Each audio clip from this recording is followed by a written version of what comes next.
Even without doing any activity, you can still manifest what you want if you organize these 4 dimensions in one direction and keep it unwavering in that direction for a certain period of time.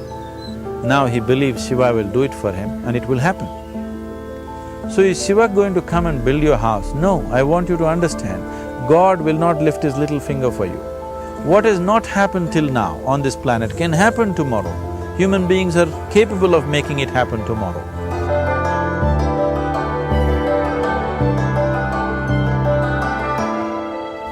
Everything we as human beings have created on this planet was essentially first created in our minds.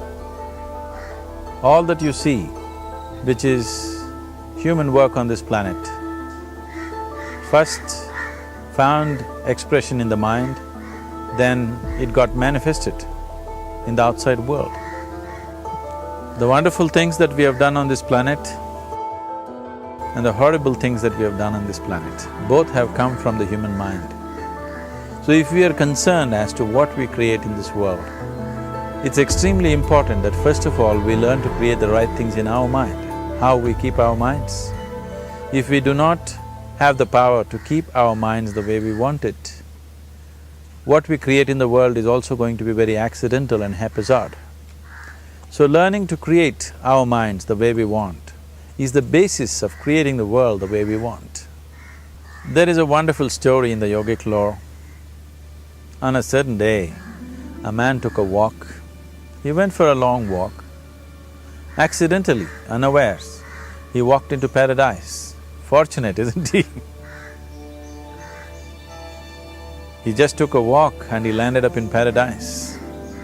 After this long walk, he felt little tired. So he thought, oh, I'm tired, I wish I could rest somewhere. He looked around, there was a nice tree, underneath which there was very cushiony grass. So it was inviting. He went and put his head down there and slept. After a few hours he woke up, well rested, and he thought, oh, I'm well rested, but I'm feeling hungry, I wish I had something to eat. And he thought about all the nice things that he ever wanted to eat in his life. And instantly, all those things appeared in front of him. You need to understand, there the service is like that. Hungry people don't ask questions. Food came and he ate. Stomach became full. Then he thought, oh, my stomach is full, I wish I had something to drink. All the nice things that he ever wanted to drink, he thought about it and all of them just appeared in front of him. Drinking people also don't ask questions, so he drank. Now with a little bit of alcohol in him, you know Charles Darwin told you, all of you are monkeys, your tail fell away. Not me, Charles Darwin told you that you were all monkeys and your tail fell away and then you became human. Yes, definitely the tail fell away. But the monkey, in yoga, we always refer to an unestablished mind as markata, which means a monkey. Why we are referring to the mind as a monkey is, what are the qualities of a monkey? One thing about a monkey is, it's unnecessary movement. And another thing about the monkey is, if I say you're monkeying somebody, what does it mean? Imitation. Monkey and imitation have become synonymous.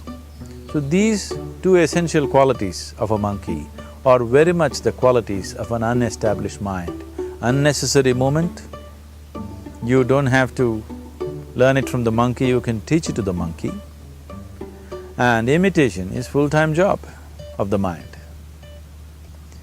So when these two qualities are on, a mind is referred to as a monkey.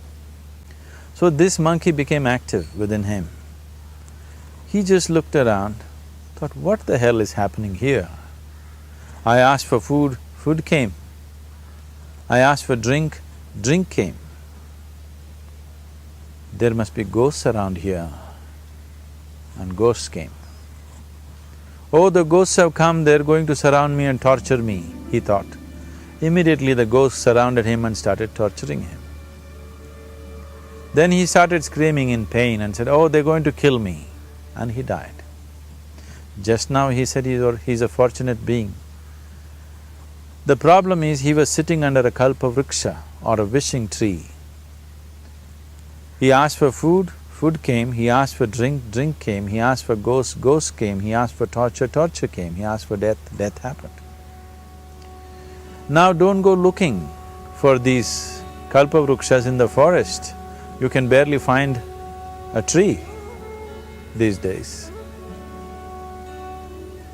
A well-established mind, a mind which is in a state of samyukti, is referred to as a kalpavriksha.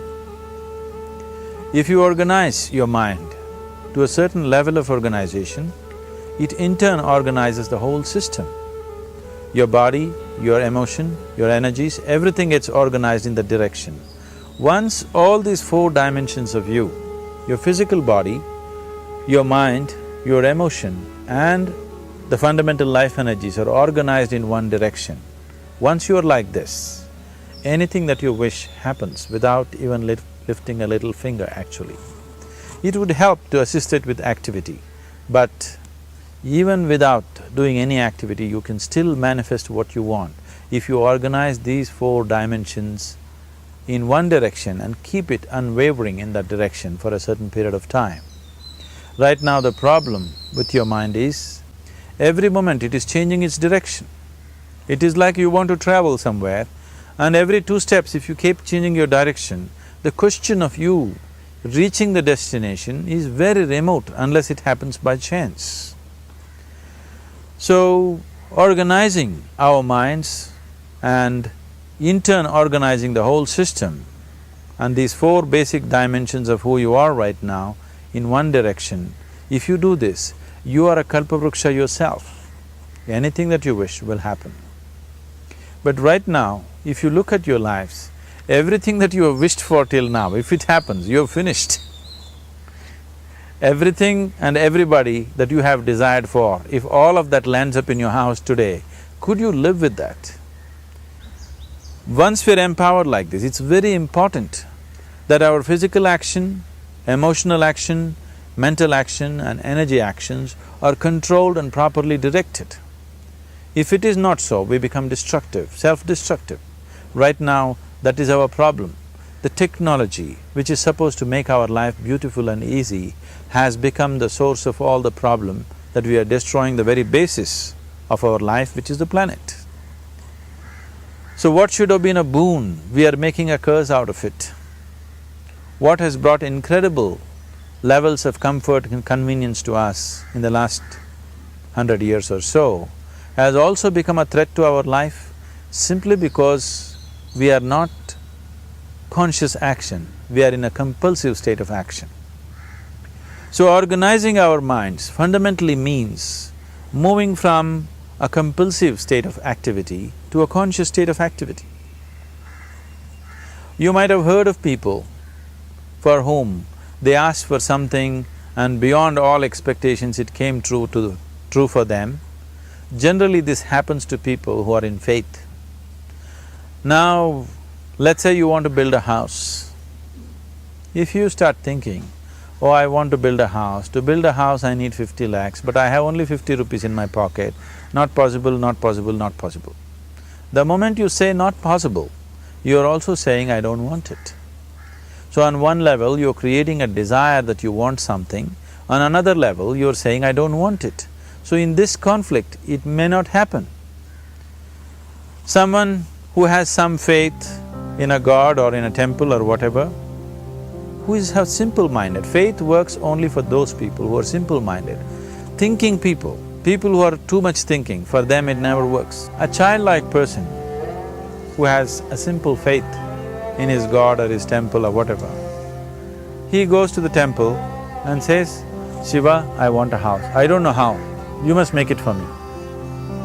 Now in his mind there are no negative thoughts. Will it happen? Will it not happen? Is it possible? Is it not possible? These things are completely removed by this simple act of faith. Now he believes Shiva will do it for him and it will happen. So is Shiva going to come and build your house? No, I want you to understand, God will not lift his little finger for you. What you refer to as God is the source of creation. As a creator, he has done a phenomenal job, there's no question about it. Could you think of a better creation than this? Is it in anybody's imagination to think anything better than what is there right now? So as a creator, he has done his job wonderfully well. But if you want life to happen the way you want it, because right now, the very crux of your happiness and your well-being is this: if at all if you're unhappy, the only and only reason why you're unhappy is life is not happening the way you think it should happen. That's all it is. So if life is not happening the way you think it should happen, you're unhappy. If life happens the way you think it should happen, you are happy. It's as simple as that. So if life has to happen the way you think it should happen, first of all, how you think, with how much focus you think, how much stability is there in your thought, and how much reverberance is there in the thought process will determine whether your thought will become a reality or is it just an empty thought. Or how you do not create any impediments for your thought by creating negative thought process. This possible is something possible or not possible, is destroying humanity. What is possible and not possible is not your business, it's nature's business. Your business is just to strive for what you want. Right now you're sitting here, if I ask you two simple questions, I want you to just look at this and answer this. Right now from where you're sitting, can you just fly off? You say no. Right now from where you're sitting, can you get up and walk? You'll say yes. What is the basis of this? Why you say no to flying and yes to walking? Because past experience of life, many times you've gotten up and walked, never did you fly off. Or in other words, you're using the past experience of life as a basis for deciding whether something is possible or not possible. Or in other words, you have decided that what has not happened till now cannot happen in your life in future. This is a disgrace to humanity and the human spirit. What has not happened till now on this planet can happen tomorrow. Human beings are capable of making it happen tomorrow. So what is possible and what is not possible is not your business. That is nature's business. Nature will decide that. You just see what is it that you really want and strive for that.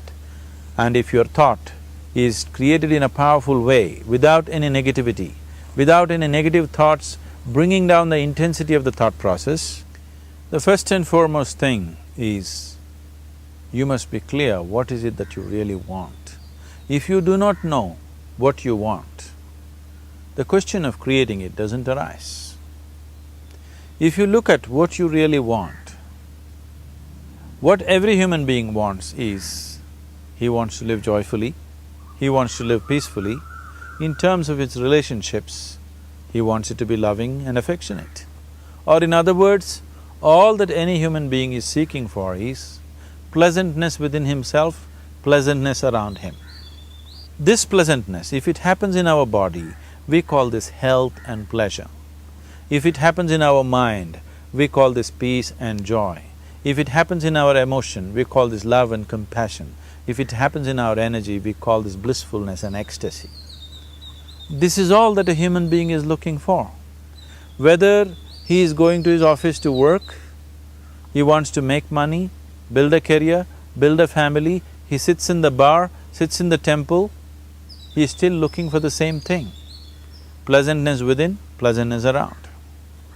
If this is what we want to create, I think it's time we addressed it directly and commit ourselves to creating it. So you want to create yourself as a peaceful human being, joyful human being, loving human being, a pleasant human being on all levels. And do you also want a world like this? A peaceful world, a loving world, a joyful world? No, I want greenery, I want food. When we say a joyful world, that means everything that you want has happened. So this is all that you're looking for. So all that you need to do is commit yourself to creating it, to create a peaceful, joyful and loving world, both for yourself and everybody around you. Every day in the morning, if you start your day with this simple thought in your mind, that today, wherever I go, I will create a peaceful, loving and joyful world. If you fall down 100 times in the day, what does it matter? For a committed man, there is no such thing as failure. If you fall down 100 times, 100 lessons to be learnt. If you commit yourself like this to creating what you really care for, now your mind gets organized. Once your mind gets organized, the way you think is the way you feel, your emotion will get organized. Once your thought and emotion is organized, your energies will get organized in the same direction. Once your thought, emotion and energies are organized, your very body will get organized. Once all these four are organized in one direction, your ability to create and manifest what you want is phenomenal. You are the creator in many ways. That which is the source of creation is functioning within you every moment of your life. It is just that, have you kept access to that dimension or not? Organizing the four basic elements of your life will give you that access. There are tools and technologies to do this. The whole science of yoga, the whole technology that we refer to as yoga is just about this, transforming yourself from being just a piece of creation to become a creator.